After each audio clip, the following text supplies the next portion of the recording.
I'm going to be showing you how to remove the main board out of your Samsung PN59D7000 TV. Before doing the screws on the perimeter of the board, we're going to start by removing the ribbons and cables. So starting with this one over here, we have to engage this locking mechanism here and then gently wiggle. For the ribbon over here, which is the trickiest one, we have two mechanisms. One of them is this little latch that we have to engage first, just like that. Do it one more time. And then squeeze on the sides right here as we gently wiggle it out. Then over here, same as the first, we want to engage this little locking mechanism. Same with the speakers. And same with the main power cable. Perfect. Now let's go ahead and do the screws. We have 6 of them.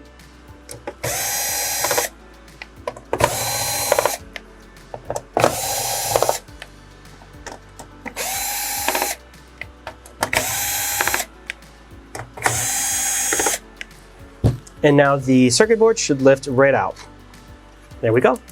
If you found the video helpful, I suggest you check out our main board repair video next. And if you're not sure what the issue is with your TV, the diagnostic video down there. If you like the content, if you found it helpful or useful, leave us a like and subscribe. And thank you for watching.